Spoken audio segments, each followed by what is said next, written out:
ప్రభునందు ప్రియమైన వాళ్ళారా, ప్రభు అయిన యేసుక్రీస్తు నామములో మీ అందరికీ శుభాభివందనములు.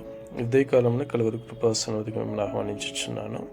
2వ సమూయేలు గ్రంథం 20వ అధ్యాయము 1-10 వచనంలో చూసుకున్నప్పుడు, బెన్యామీనుడగు బిక్రీ కుమారుడైన షెబయను పనికిమాలుడు ఒకడు వచ్చి, దావీదునందు మనకు స్వాస్థ్యం లేదు, భాగం లేదు, ఇశ్రాయేలు వారులారా మీరందరూ మీ గుడారములకు వెళ్ళిపోండి అని బాగా వదిలినప్పుడు ఇశ్రాయేలు వారందరూ కూడా దావీదును విడిచిపెట్టి షెబను వెంబడించినట్లు చూస్తున్నాం. అయితే యెరూషలేమునకు వచ్చే వరకు కూడా యూదా వారు యోర్దాను నది మొదలుకొని రాజును హత్తుకొని ఉన్నట్లు చూస్తున్నాం. ఈ విధంగా దావీదు గారు రాజపట్నంలోకి వచ్చి ఉండగా అమాసాను పిలువ నంపించి 3 దినములలోగా నీవు యూదా వారిని అందరినీ కూడా నా దగ్గరకు సమకూర్చమని ఆజ్ఞ ఇచ్చినప్పుడు అతడు ఆలస్యం చేసినట్లు చూస్తున్నాం. అప్పుడు అభిషేక్ని పిలువ నంపించి బిక్రీ కుమారుడైన షెబ అబ్షాలోము కంటే మనకి ఎక్కువైన కీడు చేస్తాడు కాబట్టి అతను పట్టుకొని మనం ఆజ్ఞాపించినప్పుడు యోవాబు వారు బలాఢ్యులందరూ కూడా కలిసి వెళ్ళి అతను పట్టుకున్నట్టు తరమపోయినప్పుడు అమాషా అక్కడ కలిసినట్లు చూస్తున్నాం. అప్పుడు యోవాబు అతనిని కత్తితో పొడిచి చంపివేసినట్లుగా ఈ లేఖన భాగంలో చూస్తున్నాం. ఆమేన్.